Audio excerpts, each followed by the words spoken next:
Hello, Yes But Why listeners. This is your host, Amy Jordan. Welcome to Yes But Why, episode 284, my chat with Minneapolis comedian John Gebratatose. But first, let's talk about our sponsors. Yes But Why podcast is sponsored by Audible. Sign up today for your 30-day free trial at audibletrial.com/yesbutwhy. You get a free audiobook download as well as access to hundreds of books and podcasts. I have been reading all sorts of different things, from that Russell Brand book that I was super into, to the book I am doing research for my new story about slavery in New England.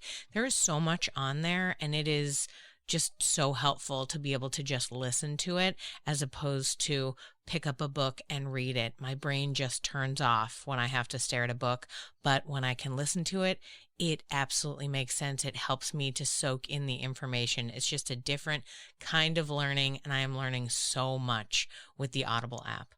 So go now to audibletrial.com/yesbutwhy to sign up and get your account today, and you can learn lots of stuff like me.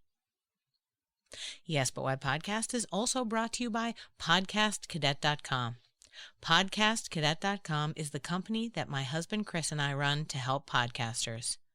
Sometimes we work with podcasters to connect them with marketing people or business managers or help to get different guests and whatnot. And other times we're helping podcasts to do the complete editing package. Like, they send us the interview and we're putting it all together as an episode. Whatever it is that you need for your podcast, please let us know. We are happy to help you, and we are here and ready and excited to do it for you. So give us a call, check out podcastcadet.com, mention code YBY20, and you'll get 20% off the first service or workshop you buy. We can't wait to be there for you. Podcastcadet.com. Yes But Why podcast is also brought to you by True Hemp Science. True Hemp Science is our resource for vegan-friendly whole plant extract CBD oil. Check out truehempscience.com to see all the CBD products available to you now.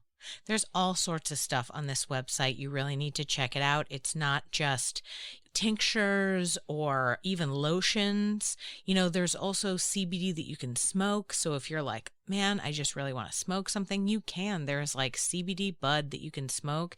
It makes you feel better. It calms you down, but it doesn't have the like crazy intensity of THC.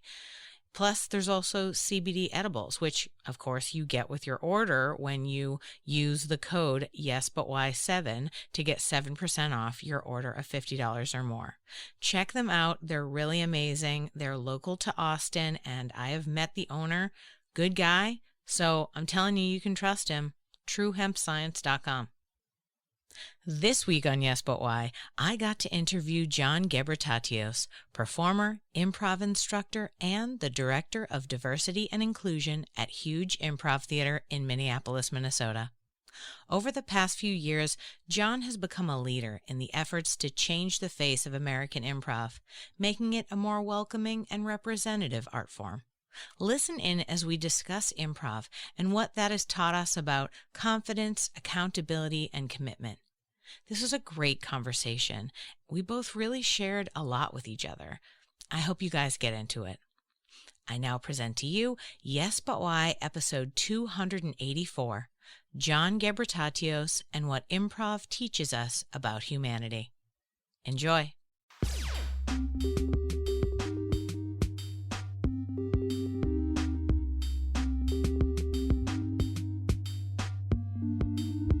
I'm Amy Jordan, and this is Yes But Why podcast. Yeah.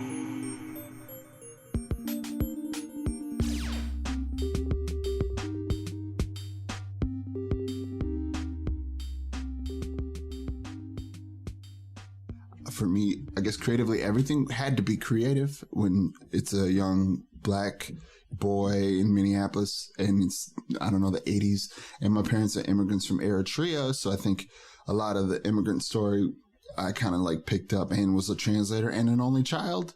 And the mother has schizophrenia and father dealt with the depression and alcoholism. And so both were not there. And at the same time, I had a sense of responsibility to them that requires a certain balance that you have to have. And I think a lot of people, can relate to that kind of caretaking you have to do for like any kind of relative growing up.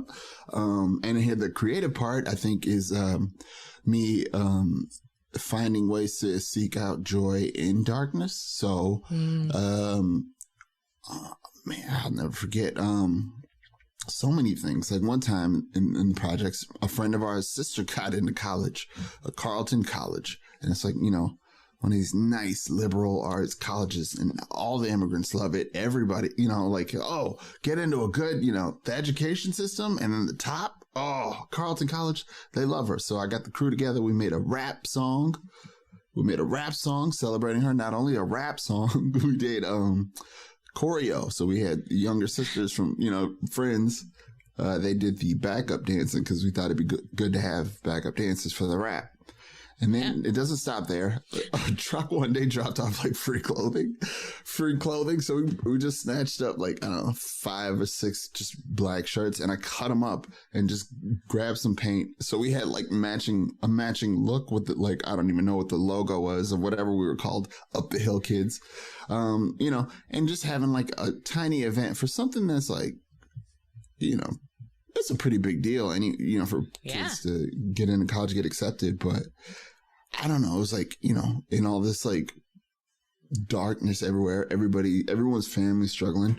Everybody's like seeing. So we just took like, we just made everything an excuse to want to have a good time, make everything bigger than it needs to be. So if we play basketball, probably by the end of the day, or somewhere in the middle of the series of games, we'll also have like a impromptu slam dunk contest with arbitrary rating, in real like pomp and like a lot of build-ups, music, and a whole lot of like entrances, and just a lot of show.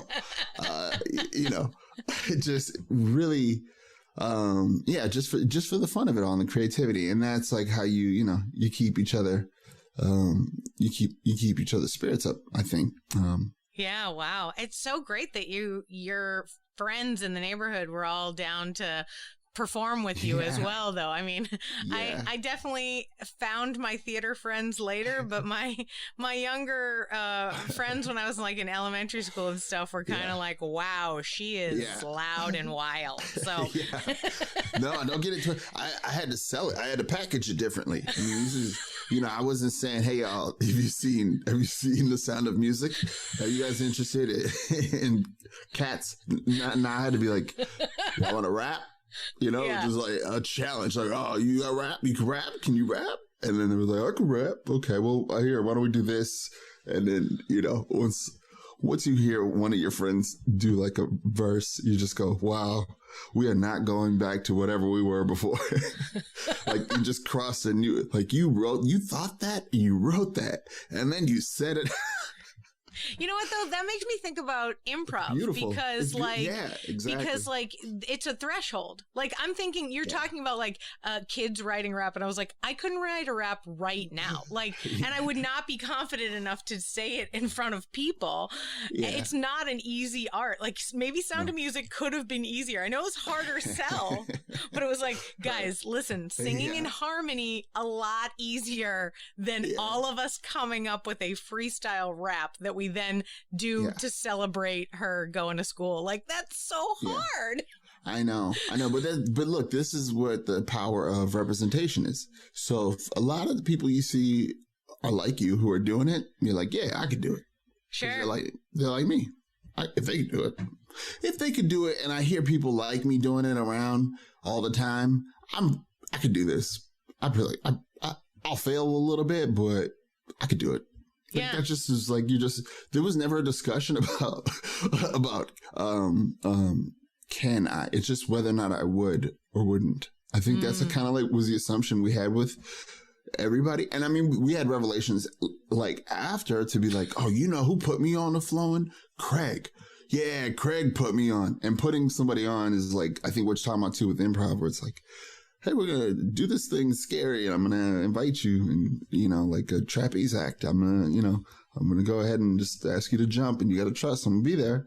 Like, that's what Craig did. Craig caught Frank. I'm just making up names. Sure. Craig caught Frank. Frank was like, okay, I'm going to try. And Frank had a couple of shaky bars, but Craig caught him, and they were okay in this metaphor of black kids figuring out how to rap. Helping each other out. Yeah, no, I like the idea, though, that there's this transference of confidence. It's like, hey, man, it's not can you, it's will you.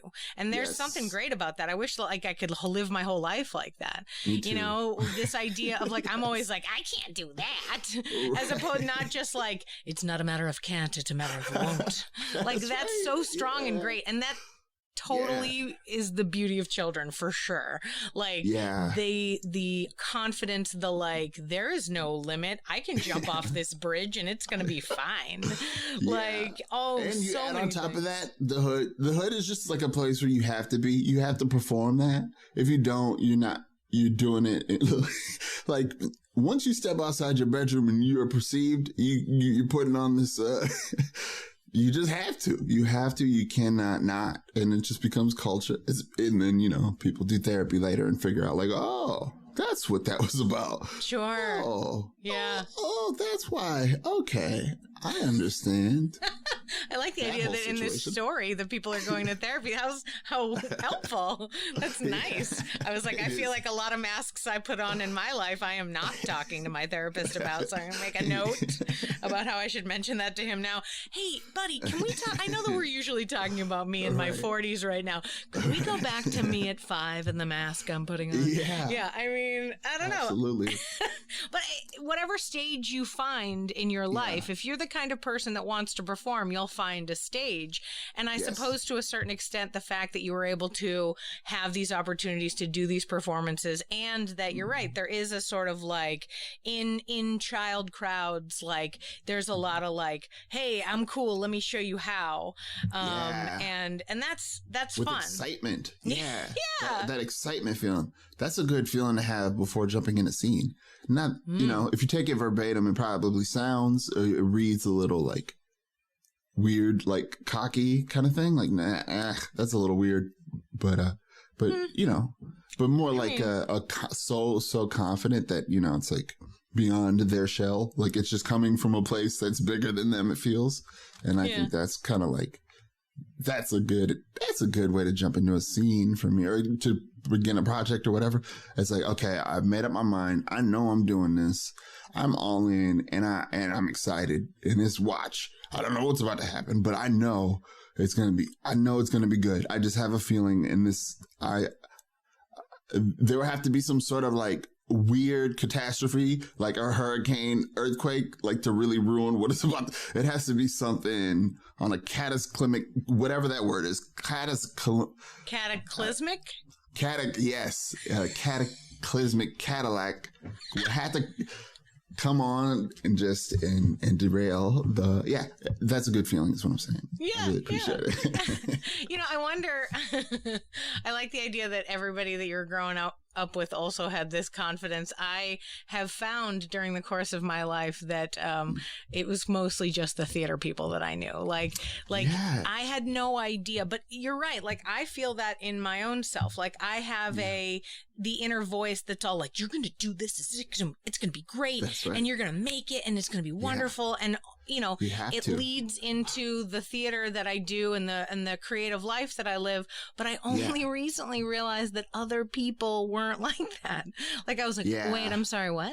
You don't think that you're amazing and that everyone should listen to your voice at all times? I don't understand. I have hundreds of hours of my voice on the internet, and there should be more. What? I don't trust that. I don't trust them.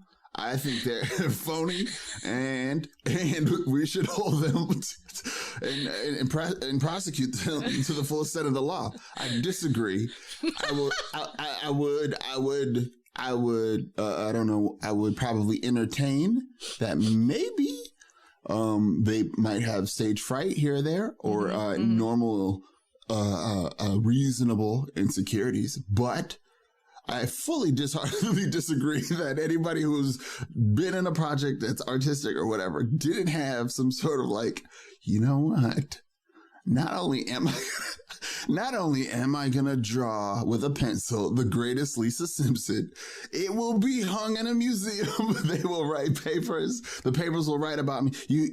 Everybody, yeah. If you jump on a stage, you got to have that mindset a little bit or a lot. There is none of it. Yeah. Oh, man, and I feel like when I teach improv, I feel like that's my first, I love teaching 101. I love some newbies. Walk in and tell me you don't know what improv is. Let me tell you. Like, that's my favorite because you get a lot of that. You get a lot of the shy guys. You get a lot of the people who are like, I am interested in this. However, the voice inside of me says, no, please run away. And I'm like, oh, we're not running away today. Hold on. You want to hang out with me? I promise it's going to be a good time. That's right. But the doors are unlocked. You're welcome to go. But you should consider how easy this is. I'm making this easy. Also, this idea of, and I'm even thinking just now because we're bringing it up, like this confidence thing is built into my teaching. Like I'm all like, for sure. Hi, how you doing? I'm pretty amazing at teaching, and I just want you guys to know that I'm going to do a magic trick, and then you're going to be amazing. Oh, like what? I love that.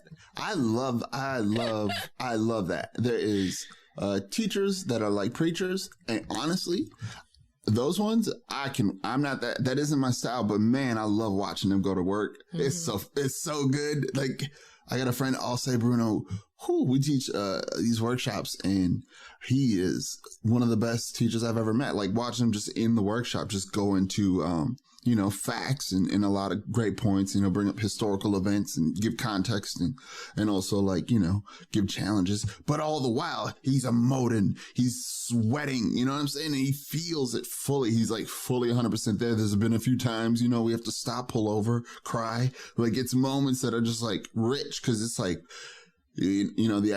for those, man, it's so beautiful for them. They're stepping into that role with so much integrity. They believe that it is a duty to get not only the message out, but the feeling and everything. That their job is to convey exactly what they mean and feel. And then they pray to God they find the right words in that moment quickly. Because you know what I'm saying? The students, if you're not clipping them along, their own insecurities, they'll check out mentally. So that isn't, I really enjoy those kinds of teachers. Not to get off on a rant. I don't mean. No, you're perfect. You're perfect. Don't even worry about a thing. You make me think of, you mentioned that you love the way your friend teaches, but that's not your style. What do you think your style is? You teach improv and, do you teach also acting and speech as well? No, or is it just improv? I don't know if you could tell by my lack of care of the English language. I'm mumbling and I don't have but I do, I teach, I think my style of improv teaching, probably, I don't even know. I feel like the energy that I have sometimes is like, hey, this is what I've discovered. You know what I mean? Like, good luck. I think you could do it. I'll never not believing in you. I believe in you more than you will believe in you always, like forever. Just know that. But at the same time, I feel like let's not forget that I'm also in this heist with you. Like I'm not some other square person. Like, no, I'm in this. So take it or leave it. But like, yeah, I really acknowledge that there's a status thing happening, like with me having a higher status. I can acknowledge that, but I strongly will just address them as their most confident self that I already have in my kind of mind. So it's like I don't really have room for that kind of status push and pull. So it's very much here's what it is. And I will say with words the things that need to be said. If it's a note or, if I'm not clear, I'll be like, stop me, like everybody has the agency to call time out at any point in the class for any reason. Just makes sense. You know what I mean? Why? Sure. Why not? While we're all learning. So that's kind of my style. I just feel like I feel like I am art directing in a way. The way I think of art directors for maybe an advertising firm. and the way that they will understand what the goal is. And it's their job to kind of like pull out of people or finding the right talent or what have you, to kind of create this end goal. So if it's teaching improv, it's great. We'll get a group of folks and hopefully they'll get these messages of they're enough, that they can play, that they can, do these things that are kind of surface level, but you got to have that in your mind as a teacher already, because the curriculum could change every day, and it can, and it should. So it's not really a curriculum that's like driving into your vision of where you want these folks to go. So it's kind of like how I enjoy that craft part of it, is figuring out the group and seeing what's best for the group. I like the idea that, you're an improv teacher. Why not have a little bit of improvisation in the style, both for your friend who does this sort of preacher style.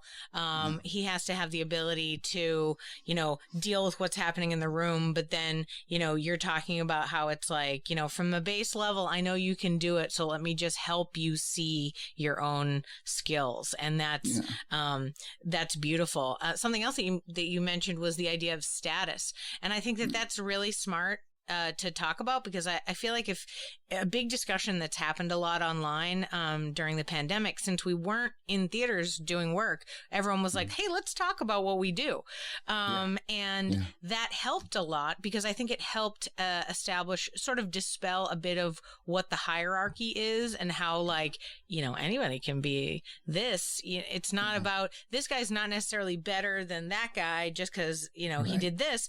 It's really just how it sets up. And so my effort to dispel that notion to my students is to use status in a scene work situation. But then when I explain it, I explain to them that status could change. Like right now, I'm high status because I'm the teacher and I'm talking to you. But if I talk to Tim and he's a lawyer and I need his help, he's high status because I am coming to him for help in what he has expertise in, right? So it's really just a matter of figuring it out from there. I said, anybody can have high status and low status. And we're going to do some scenes. You're probably going to make some assumptions about what people's status are when you do those scenes, but it could be any way, right? Because it doesn't, it isn't set in stone. And I think that that is great too, especially for students, so that they feel like they can talk to you, so that it's not like, oh, well, he'll never understand my stage fright. And you're like, dude, we're all afraid all the time.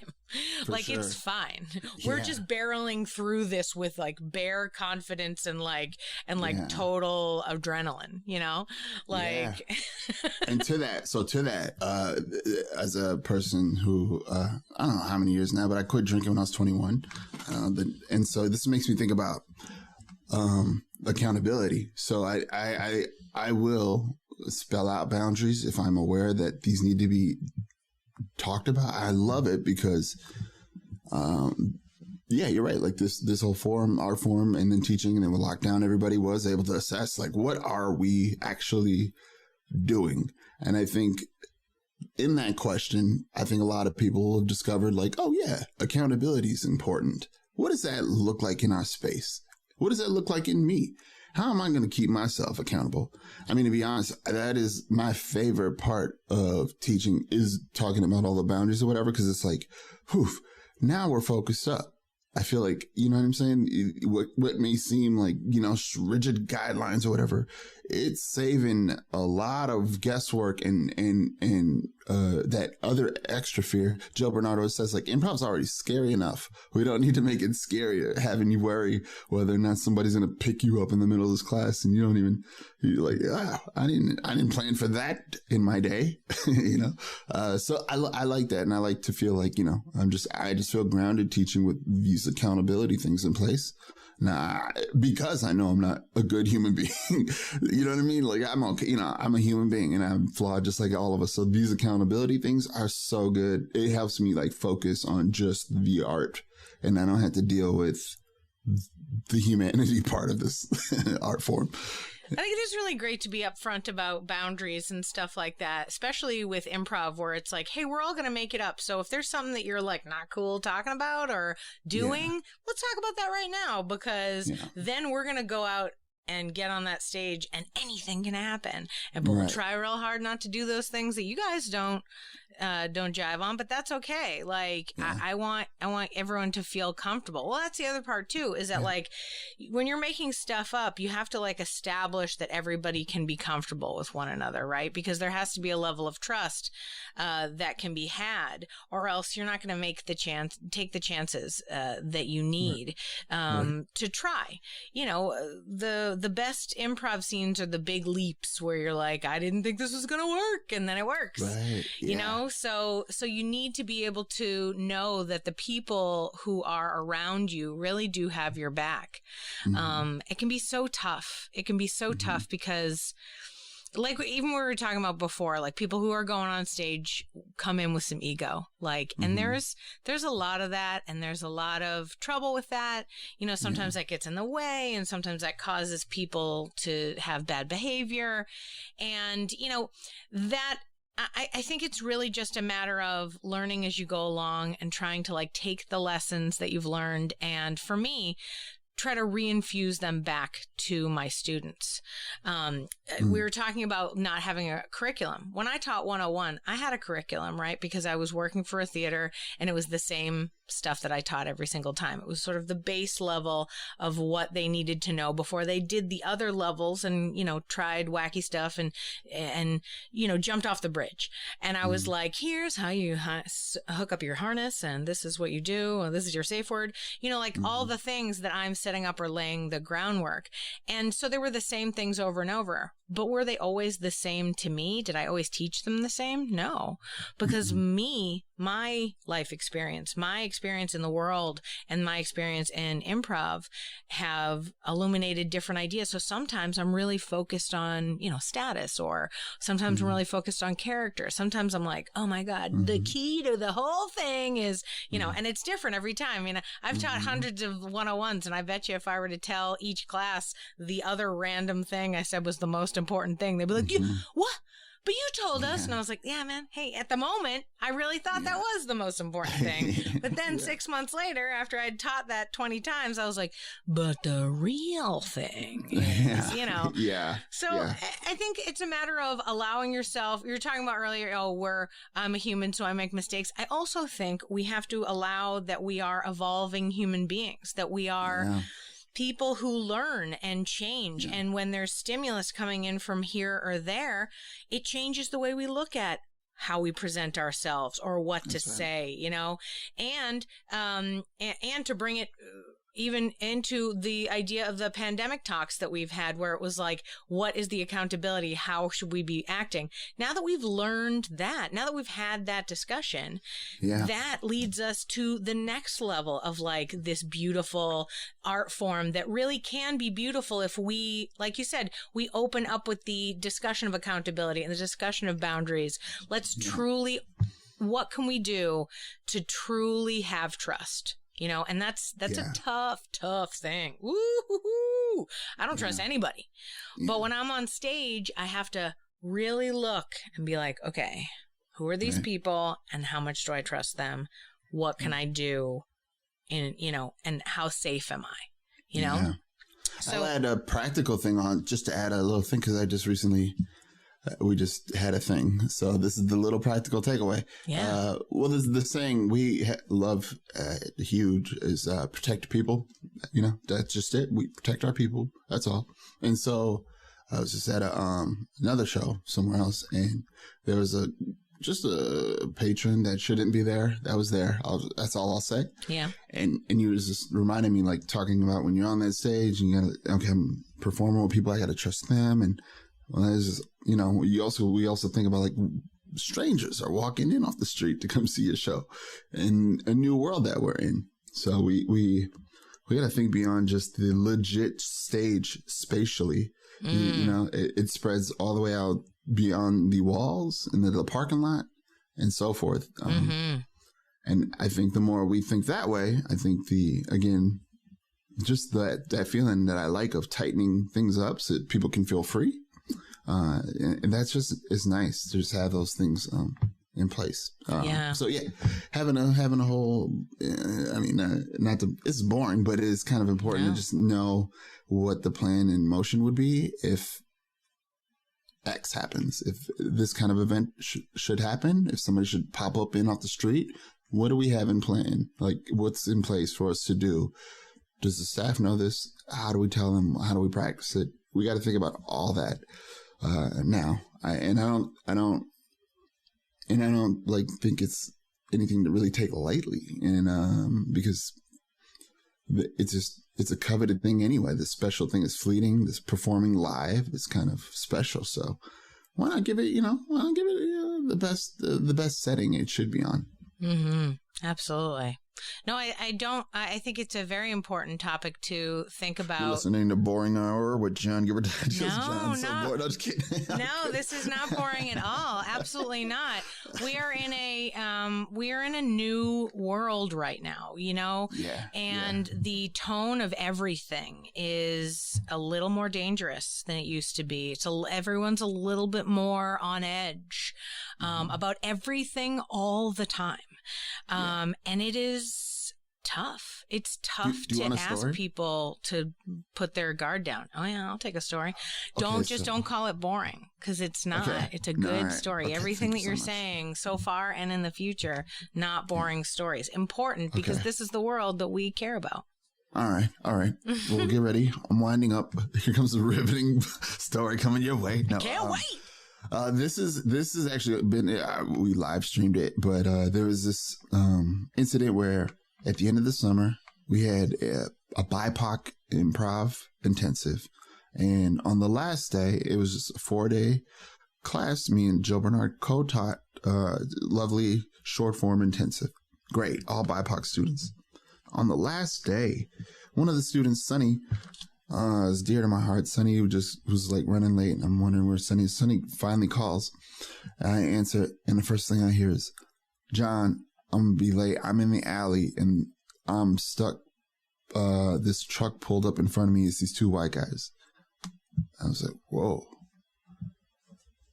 Like, this is a black woman, just in Minneapolis. So to give a little context, we're blocks away from where another black man was murdered by the police at our theater.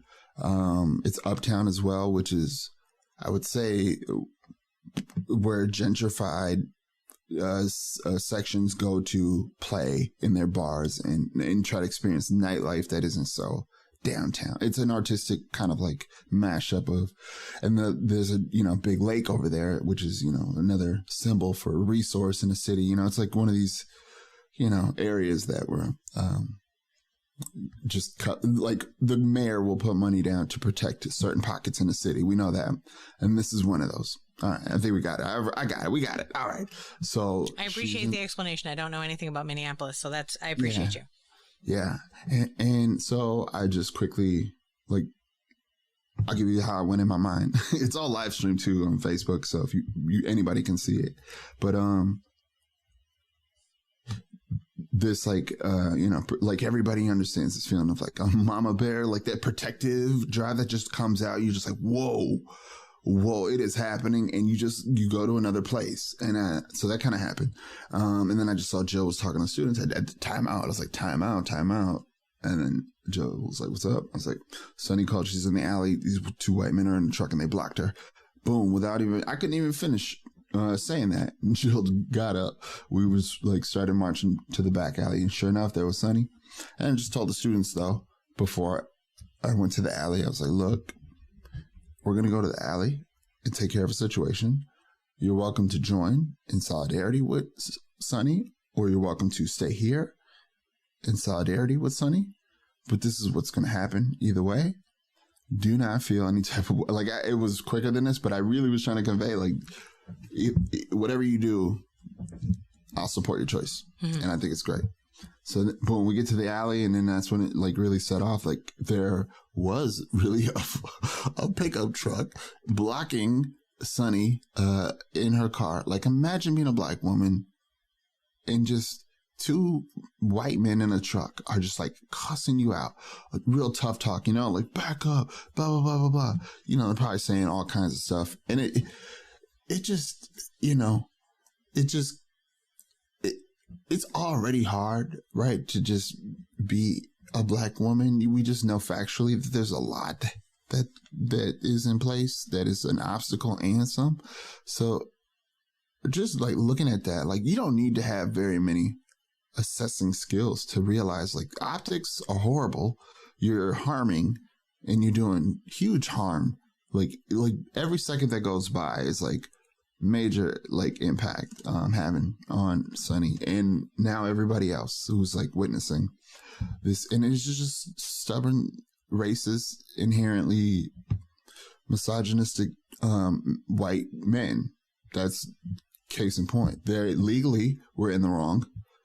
They were more morally not there, in my opinion.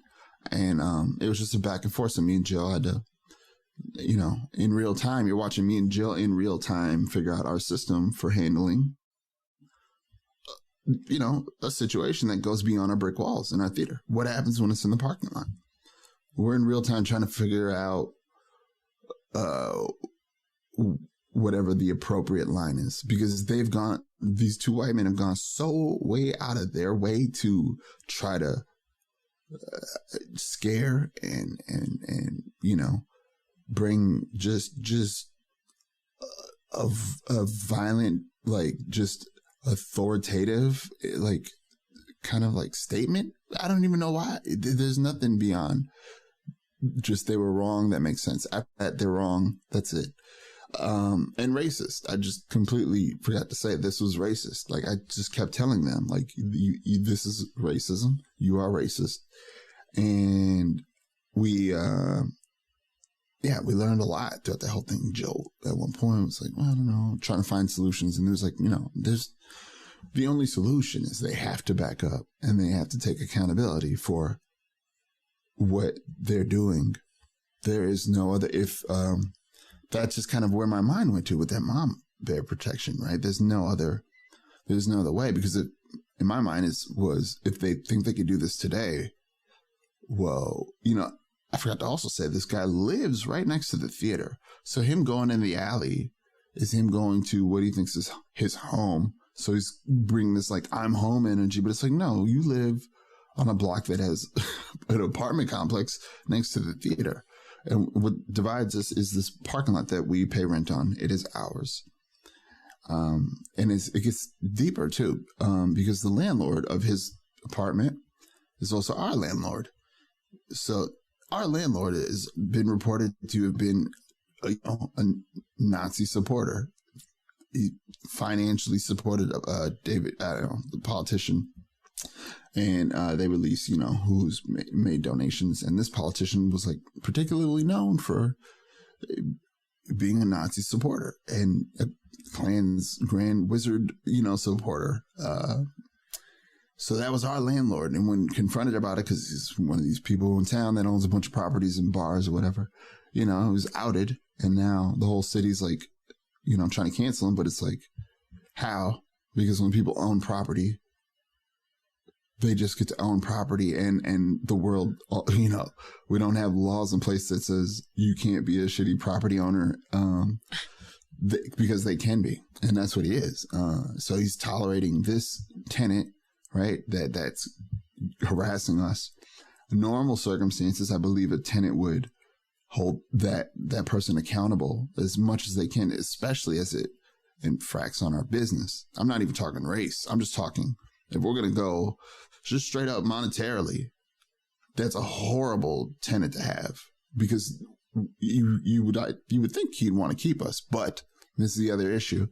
What do you tell an old white man that has a bunch of money and, you know, is playing their own game, and whatever they are in it for probably has nothing to do with whatever would benefit the whole, at least their direct community that they spend the majority of their time in. None of their thoughts are concerning how do I support them, ever. And so with this being the context that we have in the world, how do we protect our people? That's the most important question. And it shows up creatively. I mean, it shows up on all these kind of ways. But it's been a good, I mean. I didn't see the video. Is Sonny okay? Yeah, Sonny's good. Oh, good. Sonny's good. Oh, good. I was worried. I was down to hear the larger context of the story, but I was also like, but wait, hold on. Is Sonny all right? Yeah. I'm very concerned. She's in the alley in my head. And I'm like, wait, hold on. I'm sorry, I didn't tell you. Yeah, it all works out. Oh, good. Okay. I mean, those guys hating themselves and everyone around them, that's really their...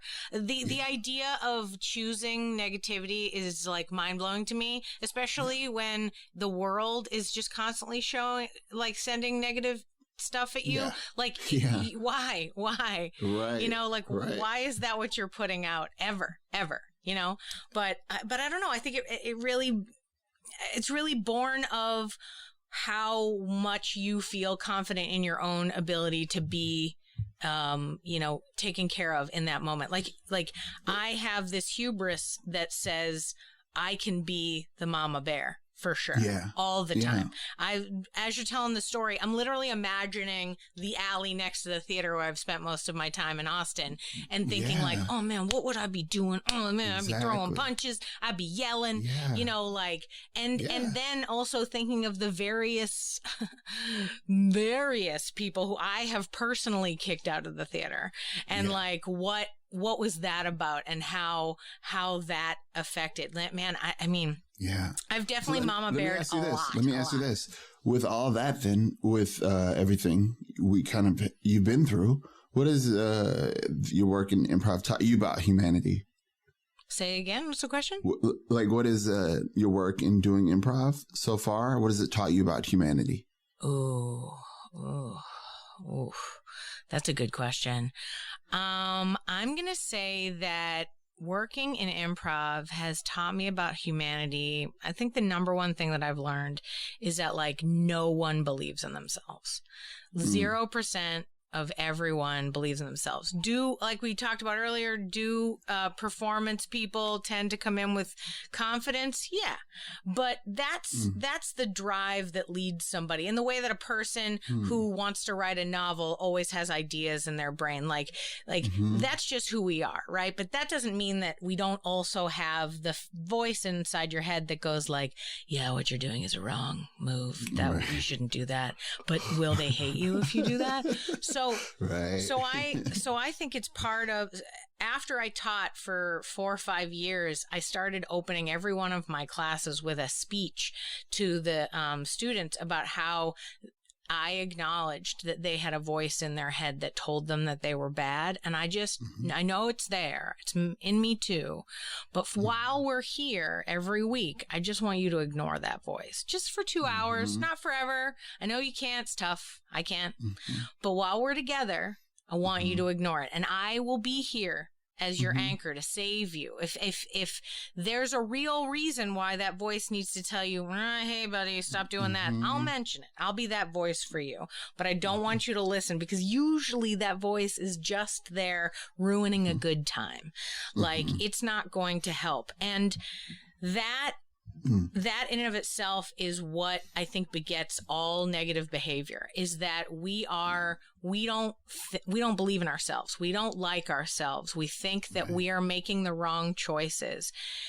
And then, so the balance of that is being nervous that you're not going to do the right thing and then being paralyzed by that, or by pushing past it and occasionally really making, like, just putting your foot in some poop on the street. And a lot of times the people can't, and in improv, the other part that we're teaching them is like, you put your foot in some poop. Hey, it's all right. There's poop everywhere. It's all right. Hey, make it funny. It's a good time, you know? Right. Who doesn't have a little poop on their foot, right? But some people get really like shameful and upset, and their walls go up, you know, and then as soon as that wall goes up, they're mean, right? They're like, forget it. No. And so every time I see a person who is like yelling or mean, I'm thinking about like, not these gentlemen in the alley who can screw. I'm talking about like people who are watching a show who like maybe are heckling, or they're like not getting it. So they're like, what is it? What even is this? I don't get what. And you're like, get it later, talk about it later. That is just them hating themselves. And it's coming, it's spilling out over, right? Yeah. Their hatred for themselves just spills out, and it landed at you. And so they've decided to let you step in their self-hatred for a little while. And they're like, yeah, you're the worst. And it's like, they're just saying they're the worst, right? You know? Right. And like, so when I'm trying to teach people is that the world is like, when I teach classes to people in improv, I'm like, listen, the world is crazy and insane, and whatever you navigate outside of this room with me is probably insane. You know, whatever things you have to deal with, your own personal life, your ups and downs, then politics, then just general humans all around you being crazy. It's wild. So while we're here, we're going to be kind to each other. And we're going to be kind to ourselves. And then that's the only way we can make the fertile ground required to grow the plant that is the improv scene. Like, otherwise, we're never going to do it. So that, right, I guess, is kind of how I look at it. Now, I will put a caveat on one thing, and I'd love to hear your answer to your same question as well. What have you learned about humanity from teaching improv? But I want to let you know, I'm learning, as you're telling me about what Minneapolis is like. I live in Austin. I started doing improv in Austin. So I didn't find out improv was a thing until I was 30. And I had been doing theater stuff all everywhere, like plays and whatnot. And in plays, there's hierarchy and there's different levels. And there's like, this play is important and that play is important and that play is not important. So there's already sort of like a little bit of obvious self-hatred everywhere in theater.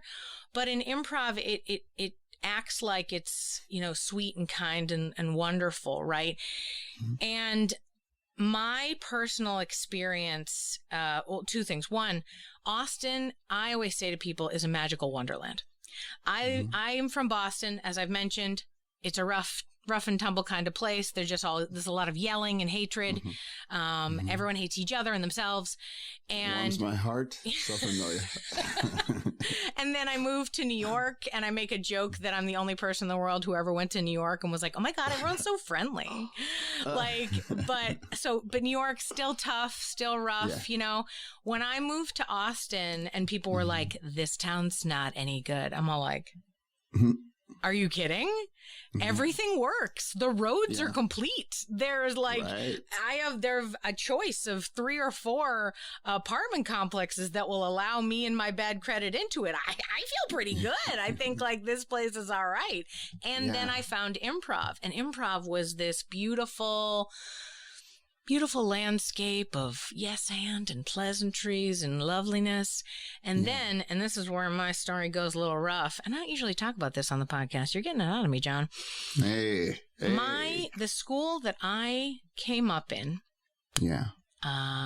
ended in ruin and sadness because the people that ran it were being terrible humans, were taking advantage of students, were taking advantage of people who were trying to book shows, were running their business terribly, like no business sense, like it's like when you're talking about your landlord and you're like, well, at least we could talk to him about money and that would make sense.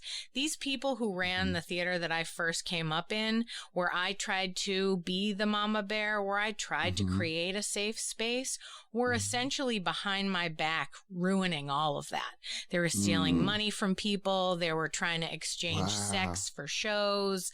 I mean, there was just a number of terrible things, and it all happened without me even seeing it, right? I was put in one place, and then the other stuff was happening somewhere else, and they were and nobody was trying to sleep with me, so I didn't know that anybody was doing it. And then all of a sudden it exploded a few years ago, and now my entire feelings on how the theater was and how I came up and what I learned is tarnished, right? By these negative people. Now, during this time, since I had my baby, the breakup, the like explosion of my theater happened right after I had my baby. Now, my baby's 4, so it's about 4 years since that's happened. But I've had to reinvent how I even think about improv. And thank God I've had this podcast to talk to people like you and other improv leaders across this country and across the other countries to kind of get back to this positive idea of supporting each other and protecting each other and really being able to be a mama bear that stands up for the right things. When, before, I feel like it's a big leap, but I've said to a few people, occasionally I feel like Ghislaine Maxwell.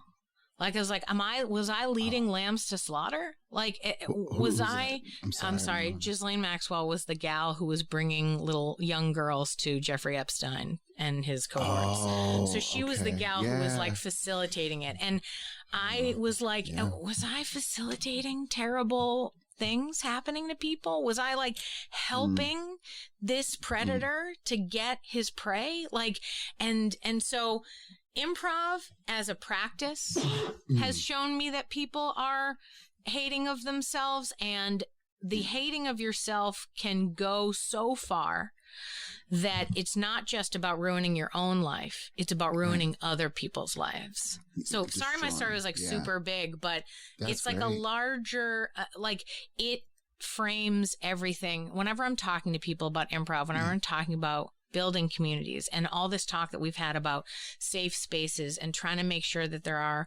it just makes me so upset that that's all I wanted to do for years. And I was not doing it. And it just, I've talked to so many people and people are like, oh, don't take it on yourself. And I was like, yeah, that's great. But it still happened under my watch without me seeing it. I was blind and I won't. And thank God for that. Like, thank God that happened because we need to know that that's how real it is. The stuff that when people are talking about, the podcast to the stage, people hear nice words, but what happened with you is like the real deal. Like, can people live these things off stage? You did, but it's proven that not everybody does what they say they're doing. They're not walking what they're talking. And thank God that happened because there's actual proof. Right? Like, here, look, no, there are cases of that. Now, this is why we're going to happily have accountability, happily have these boundaries, happily have transparency with proper context, happily, because thank God in a more the journey of life, like we appreciate the things that were done that were unfortunate because of the gifts that they bear, and it's like, this is what we get to reap is now I joyfully move forward with confidence. If anybody is like, oh my gosh, you're talking about safe spaces and the race too much, shut up. You don't understand. There's been many case studies of why this is going to just make everything better for us moving forward. I'm trying to live my life like, you know what I mean? Like, everything I know that improv can provide. I'm not trying to have it yucked up with her, just trust me. No. I want to trust you the best way I know how. Yeah. Here's some great guidelines. And if you can't see that, then literally these folks will just disappear. I don't know where they go, but they can't. They're not around. I mean, feel free to use any level of my story to help bet when people argue with you. Yeah. Why do we need this? I'll tell you why you need it. Yeah. I'll tell you what happens. If you don't have these rules in place, then people will take advantage in a big, huge, crazy, terrible way. In a way that I was like, what? You're leading me exactly to what I wanted to say. Improv's top. And I just feel that what I learned about humanity from doing improv and teaching it and all that, is humans, the one part that, greed is this constant that it does happen in humans. And it's like, I don't know if we could just remove that or have that be like taken seriously. Cause, look at your story. What you had was like maybe one event that probably happened and that snowballed from one human to another with whatever action led to another, corrupt action led to another. And then I don't know, it's in all of us. That's why I also really champion this accountability, because I'm like, I can, as much as I can, try my best, relax, knowing that my John Gebratatose's own personal greed and, will be at least minimized or slowed down or capped. with some just, these are healthy tools. But it also is like, why not try to live the best life experience ever? Why not try to, have the most ideal life you can? And if sometimes these tools are necessary, then let them be. Use them. I feel like there's a lot in life that tries to tell us that living a bad life, like making negative decisions, stealing, doing bad things, is good. There's a lot of, reflect for a moment on every billionaire we know, right? They're not making all of the best decisions, but they've got billions of dollars. So then people are like, oh, well, then I don't have to do it. So, so my thought is, if I'm in a position of being a leader, if I'm in a position where people are looking to me to say, oh, I like her and I want to live my life like her. How can I do it? Then the way that I want to do it is to show them that you can be a kind person, that you can, have doors open to everybody, that every person can have open opportunities and do what, be able to do what's going on. Like, I remember the first time my mind was personally opened to the idea of diversity. It was maybe 8 years ago. I was at a South by Southwest event, and it was like a panel, and it was a diversity panel. I was not in the panel. I was the tech person at the space for the panel, and it was I love that. I love when I learn things, even though I'm like, I'm just here to press this button, and then you're like, what, guys? Did you know this? And it was like, I show up to like doctors of conferences just to do that same thing. I'm not a doctor, but you know what? We're going to get some good keynote presentations. Oh my God. My husband watched a open heart surgery on the screen one time. He works doctors' conferences legit. And he was like, today I literally watched the inside of a person's heart. And I was like, what? Like, so cool. Yes, you never know. Get in there with other things. You're like, oh, I don't know what this is. This is about me. Oh, I don't know. Maybe it's not about you. Doesn't mean it's not good lessons to be learned. And the number one takeaway that I took away from that panel was that, like, why wouldn't you want to use every color in the rainbow? Why wouldn't you want the knowledge and the difference? And like, oh, well, all the same people are from the same side of town, so they know where to park. Great. That's not the only thing we're worried about here. We need to know about how the whole city deals with stuff. We need to know how young people feel, how older people feel, how people feel that live in this neighborhood and that neighborhood, who look like this, who look like that, who've had good times, who've had bad times. Because the only way that you can really build a community is to acknowledge all of these things. Like even the negativity that we're talking about. We've been a bit mired in negativity when it comes to experiences that we've had. But I think that it is super important to recognize that they happen, and that just because there is negativity that happens, it is part of the landscape to take in and to reflect back. Yeah, it turns out that people are going to be jerks. How do we deal with the way that they're jerks, right? Do we, are we fighting with them in a large sense? Maybe, sometimes. I've definitely screamed and yelled at quite a few people.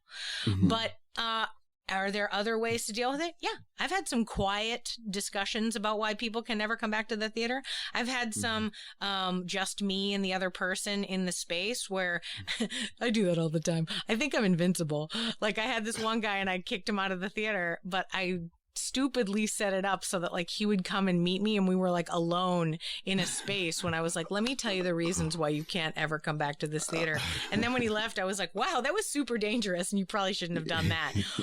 But, we learn from all these things and in order for us to be able to create, especially in the creative community, what do we want if not everyone's story?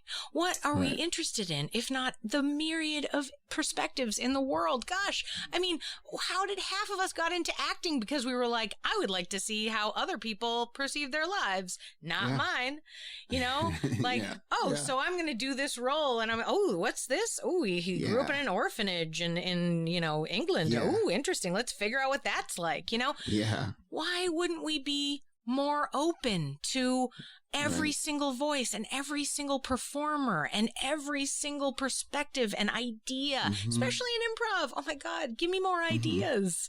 If I hear the same ones over and over, it's like, no.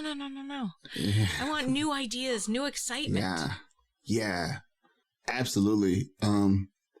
When we were at Latchkey, so back to the childhood thing, this made me think of like, what was it that there was this one time the older Latchkey kids put on a skit about just home life, and they had wigs.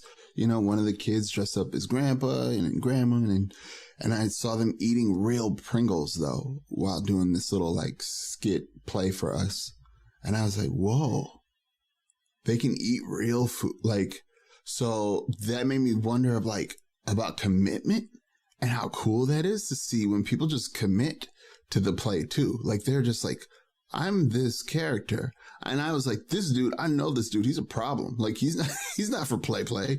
This guy playing grandpa, he's like, I was like blown away. Like, what is he doing? He's really like expressing himself.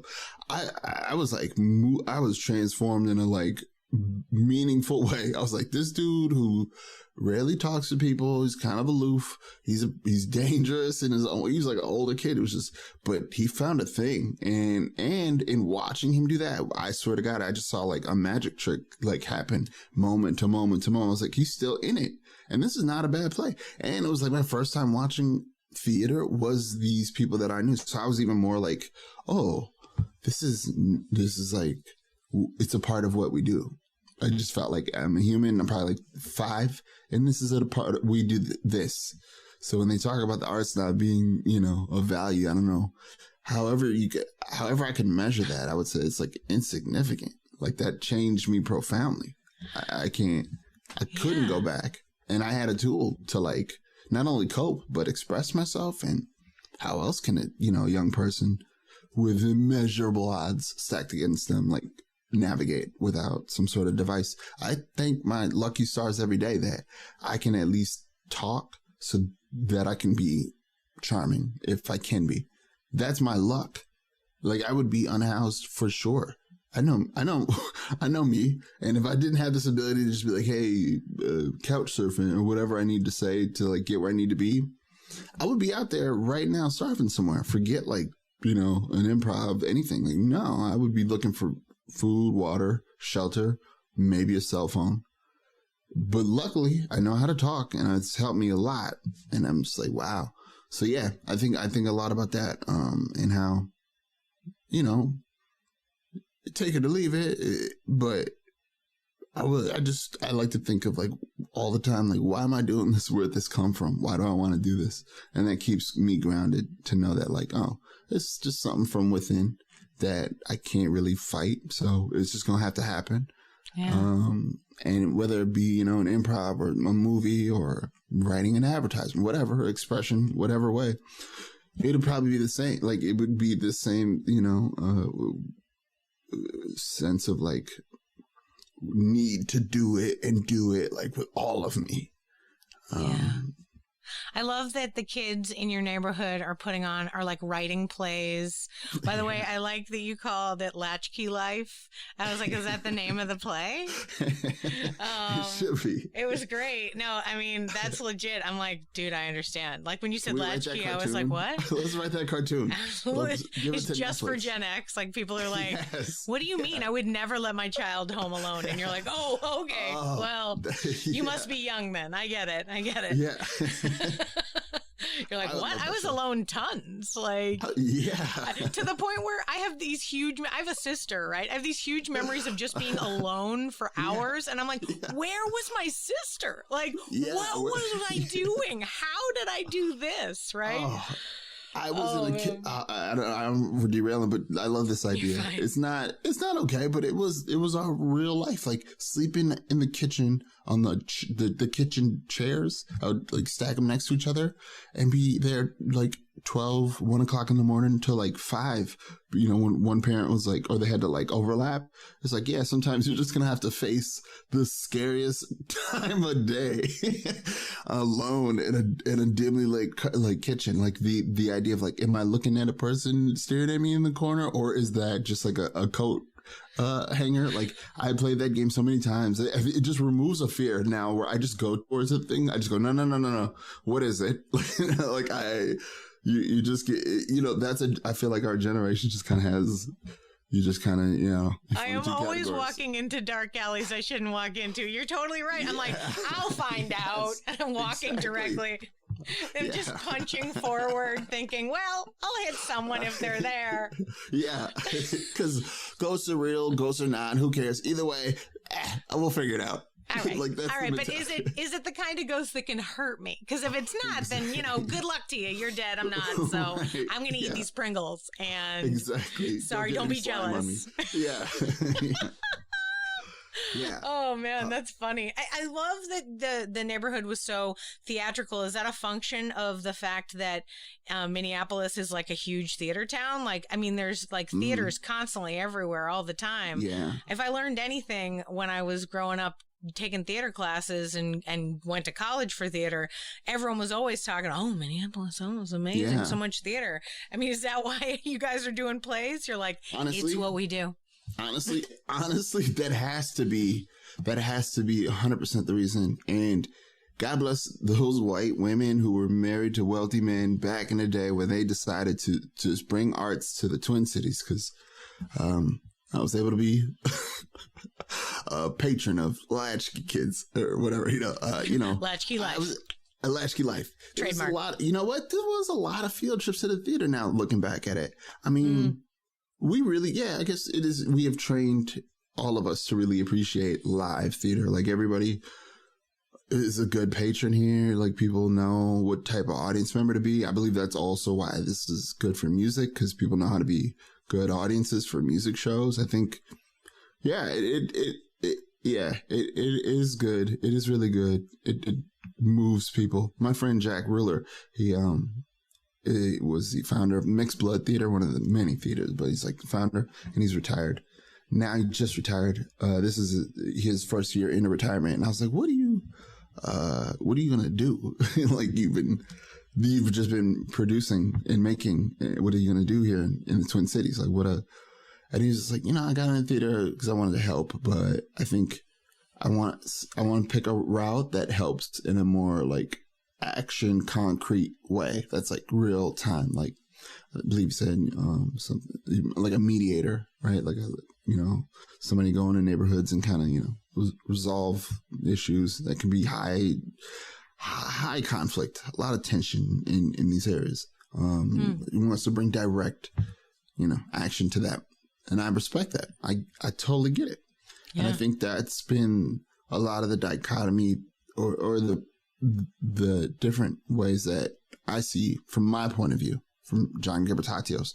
It has always been astounding to me that we can fill up these theaters with so many people, and you hear about so many sponsors and so many charitable contributions.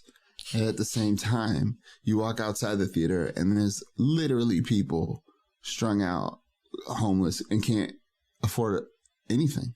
I think when you grow up, from my point of view, it's very clear, what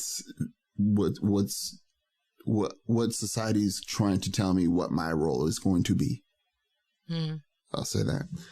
But it's been a tool that you can use to help you express yourself again. And it's been kind of nice that I've been thankful to have like mentors and people, black men, growing up that were very, very much into, look, ain't no budget for it. And I only got you for about 15, 20 minutes. So I'm going to teach you this drill, this dance line number. Everybody get online. You don't play the drums. It's okay. Just grab a stick and everybody knows rhythm. You got rhythm. Okay. Just watch what I do. 5 minutes left. I need you to pick those knees up when you go left knee, right knee, left knee. All right. I'll be back. Hopefully we have costumes. That guy never came back. We never did the drum line. We never did the parade. But what he gave us in that little moment, man, that stuck with me forever. Oh. He said right away, first day out the gate, you are award-winning drill team. We never did drill before, but we believed it. And after that, I continued to do, some drumming here and there, and I respected performance. May I say that I think that part of what our job is, especially since you and I started performing on our own and now we are teachers, right? Mm-hmm. The move to being a teacher is the beginning of wanting to connect with the other people. It's the beginning of wanting to give that confidence, that belief to the people like that guy did. He made you feel like you could be the #1 award-winning drill team like in the world, right? And you're like, yeah, I am. I'm amazing. Look at these knees. See how high they are? Like, yeah. But that's the key. Y'all gonna get this work looking at people watching. Yeah, you like that, uh-huh. Yeah. But even to bring it back to what we were talking about up top, which is like, turns out we have a skill not everybody has. We didn't know because all the people I hang out with are just like you and me, who are like loud, confident people who are like, I'll do it. What? I'll walk into that dark alley. Don't worry. I got it. Yeah. But most people are not like that. And we are here to like help train them to believe in themselves so they can go become mediators places, so that they can go and actually put action out there and not just perform. I mean, I feel like tons of people that I've been talking to, people who I thought, they're actors. And I mean, actors, where it's like, they're not, their highest goal is to maintain equity, right? That's what they're looking to do, right? As opposed to actors who are like, I have a stage, I have a voice, and I have an audience, and I'm going to use those things to help the world in great ways. Does it always work? No, not always. You try. You can be like, hey, did you guys know that you should hang out with these people because they're cool? And they're like, who is that lady? But you find your niche and you find out who's going to listen and how you can communicate to them and how you can use these skills that we have to go out there and make it better. When you brought up the mediator thing, it made me think of my mom. She was a first grade teacher growing up, which now that I'm older and she's older, I'm all like, you were a first grade teacher? Because she's not that type, right? In my mind. Yeah. Right. She was a first grade teacher. She got involved in politics. And then later, when I was in high school, her job was a mediator for teachers. She would go in when the teachers were fighting with their principals or with someone else, and she'd be the center person who's all like, okay, we're going to resolve this argument. And that is who she was. I mean, like, that's the skill that she was developing when she went to, when she went to school to be a teacher. I mean, and think about our parents and how what the world was like when they were around.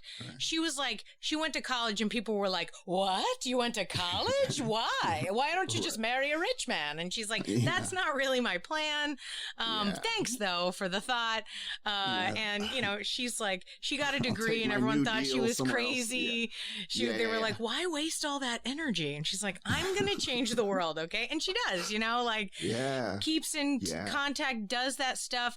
And I think it's just a matter of, to bring it back even to something else we were talking about, allowing yourself to evolve, allowing your journey to evolve, allowing the theater world to evolve, allowing the world around us to evolve. And perhaps to bring it back to the other thing we were talking about, how I was saying, like, people don't like themselves and they let that negativity out. They're also afraid of the evolving, afraid of letting the world become a new thing, afraid of moving to the next level. Everyone right now is like, oh my God, the post-COVID world is so depressing and like, it's going to be terrible. Is it though? Is it? Are they really terrible? Because my kid who's 4, who wears a mask every day to school, doesn't complain about it. He doesn't care because he's unaware that there's a choice of like, well, the world was different. And now, no, let the world be what it is and let the new ideas just make everything better, right? Like, we have to be open to evolution. We have to be open to becoming better artists, to becoming better people.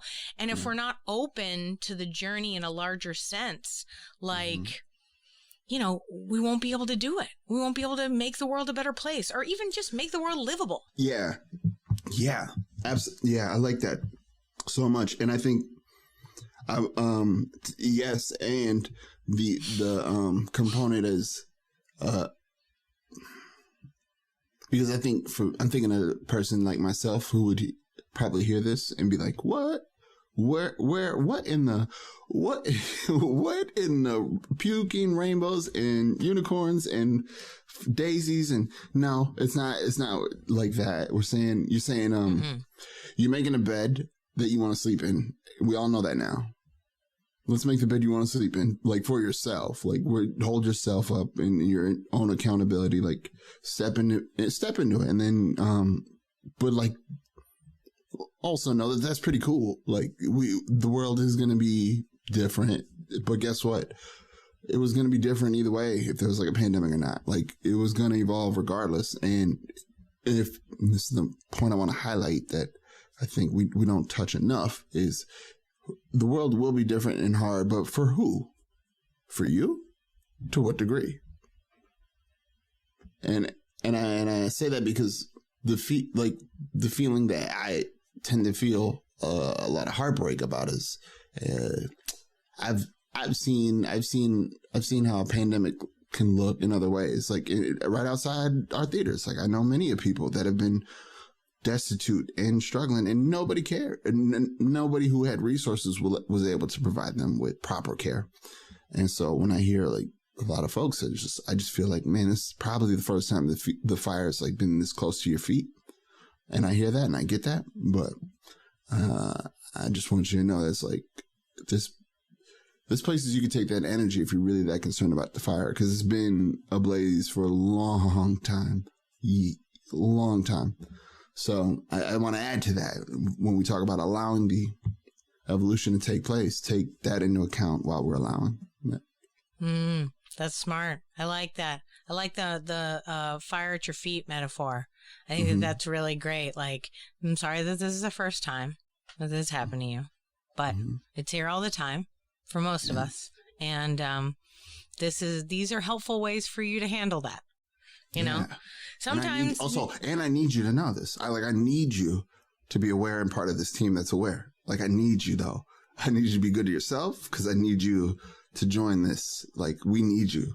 I want to add that too. Like, you know, this is not like here's get in line and figure it out. This is like a no, please, because the only way this works is you at your best, fully here and present with us. Like, you know what? We talked about sort of a negative view, both myself and you, of things that we've learned with improv.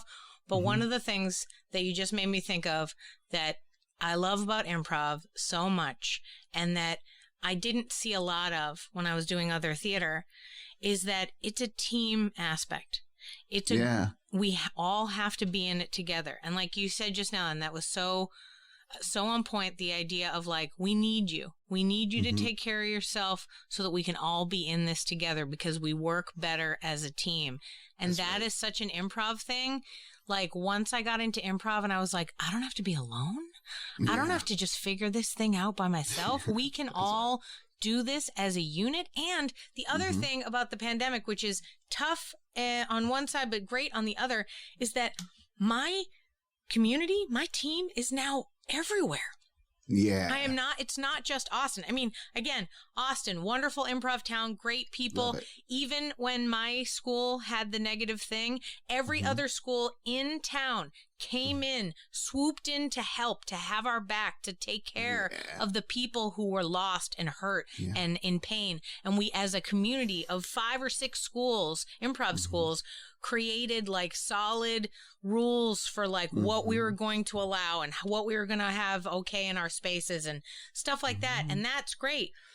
But now that I'm online, it's everywhere. It's every city, every improv school in this country. We are all in this together. We need to be good to each other and take care of each other. And in the whole Canada, Mexico, every country, South America, Australia, Europe, all of the improvisers, they know that mentality of teamwork. They know about being together. And now that we can all talk, now that we can all discuss that in a larger sense, it's like, I know we have cultural differences. We have different ways that we look at things. We have different like rules in our countries, but we all agree. We want people to be safe. We want people to feel free to create, and we want to take care of each other. And I think that that's my favorite part about improv. And the thing that I'm always like, yeah, improv could save the world. And why are we not? Can we just talk to the UN? Because we could do like a sweet workshop. They would get it. They would be like, wait, we're making wrong decisions. Like, you are making wrong decisions. Yeah. We're a group. We're a team. We're a community. Let's talk about that. That's a part 2. I would love that discussion about. Yes, you're right. I opened up a door. We could talk like 6 years about this thing. So wait, let me ask you our final question then, because you're great.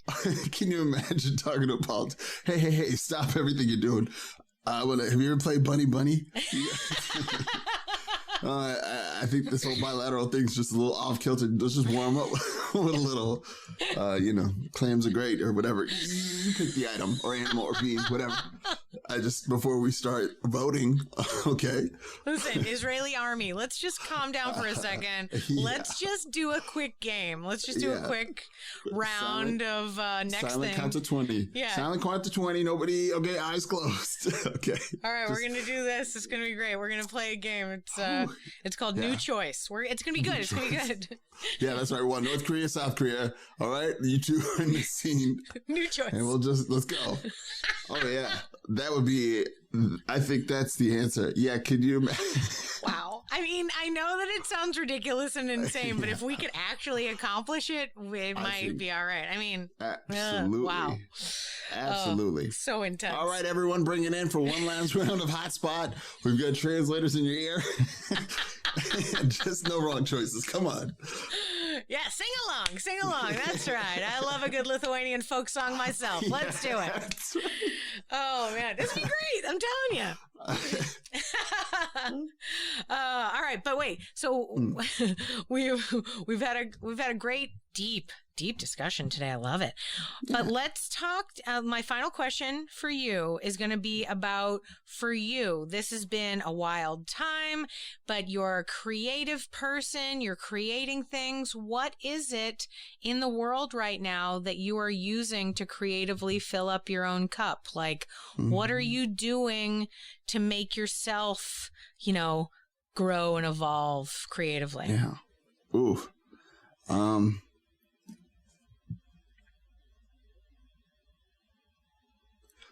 I don't know. I guess I've just kind of been in a very lucky space that I didn't know would be as inspiring as it is. But I'm not trying to make this an answer of like, well, what I do ends up giving me inspiration because what I do is important and it's important. I'm important. It's okay. But what has happened is that in trying to find like practical ways to give these, like we were talking about earlier, we believe everyone deserves an opportunity. It's just a thing that we believe. And so in thinking about how to get that, a band together of folks who don't typically get opportunities and watching what comes out of that, knowing that this is special, what I'm witnessing, because like we've seen a lot of different stories and a lot of different ways of executing these said stories or sketches or what have you. But to watch, like what comes out in those things, like, I didn't even know, like, it's, we talk about it all the time, like a lot of exercises were just accidents or someone just kind of made it up or whatever, some of these games that we know about. But like some of those things that, like, I have a BIPOC jam every month, and it's just for, BIPOC people and all levels experience. But I think it's profoundly inspiring to me, in that I know that the thing that's bringing everyone together in that moment is improv, but it's filtered through a layer of, I can relax because me being of color is okay. It's more than okay. It's amazing. It's great. We applaud it. We love it. We love you. And what I see is this like evolution that happens from the beginning of the jam. Like, I'm talking minute to minute to the end of the jam, of like individuals' confidence. Like, that is a different thing that I can't couldn't write how that would go. Like no many different ways I try to think about it. I never would imagine that this person would have had a breakthrough just by doing this sort of like game or exercise, and then watching what or how they apply their like Sunny, how Sunny has a background, Sunny from earlier in the story about the girl in the alley. She's a rapper. So, and she does crump dance, and like that's her, she's an artist and that's her art. She's doing the improv, you know, and just exploring, but like to watch what she's brought is really cool, and it inspires me because I love hip hop and I just love the components of it that she brings to improv that actually feeds in beautifully. I'm talking about just like even bold choices, right? It's just that hip hop kind of has, and when she does it, you go guess, and to know that she can dial it up, dial it down. She knows what she's doing with playing with levels without having any acting classes. So I'm just like, whoa, that inspires me to just keep tapping into what's already here. Keep, you know, that's whatever's, you're already enough, you are enough. And that's an example of that to me. That's a practical, clear cut look at like, oof, she just showed up as herself, and it was more than enough. It was amazing. And it just took a couple of adjustments, you know, to really frame it how it should be framed, instead of the, you know, way society will throw the stereotypes on people. So yeah, I think that inspires me. And I hate to, you know, this is kind of unfortunate, but it's not too many people that get to do that. I mean, if you're a person of color, you can do it anytime you want. You can set that up however you wish. But I just say that like very few people would understand that, like that specifically. I mean, there's some equivalencies to that, but that's very specific. And especially in the time that we're in, living in the city, you know, that I mean, and then, yeah, all these things, it really does, you know, and it inspires me in a way that I need to have for my imagination. Even though the things that I want to do, the world doesn't really have a place in their grand imagination for. I need to be in those rooms to have that shown to me just from my brain, so then I can move forward going, nah, I've already seen this, so you can't tell me this can't happen. I've seen it. And that's, yeah, I love that. Sorry, that's a long answer. You probably could just do the last sentence, but that is inspiring. No, and I'm excited to hear that you're not only are you finding a space to give space to other people who really need it, and you're like opening the doors and showing people that like they're worth it and that they have a safe environment to create in whatever way that they are. But I'm also just like really excited that you're like so actively in it right now. I'm like, I feel so distant from teaching. I haven't really taught in a long time. I did some online stuff, but like, hearing you, I'm like, oh man, that's so exciting. He's in the thick of it. Like you're teaching and you have like students and you're like, you've got a whole like community that you're working with. And it's like, oh God, that sounds so great. I can't wait to get back to it. And it's exciting for me to just be like, oh, it is happening. Okay. He's doing it. I can try to get back into that and figure out what that means for me. Yeah. Oh yeah. You're already, you're connecting. Yeah. Good. I'm glad. I'm again, like we were saying, I need you. So I'm glad that you're feeling inspired by that. Absolutely. That is wonderful. Well, John, thank you so much for being on the podcast and sharing your stories with me and your experience. It has been such a great talk. Like, I feel like we hit so many important topics. And I'm thank you for giving me your time. Oh, thank you. Honor is mine. My pleasure. Okay. Thank you. Okay.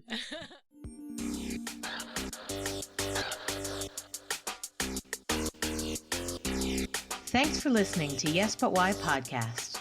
Check out all our episodes on yesbutwhypodcast.com or check out all the content on our network, HC Universal, at hcuniversalnetwork.com.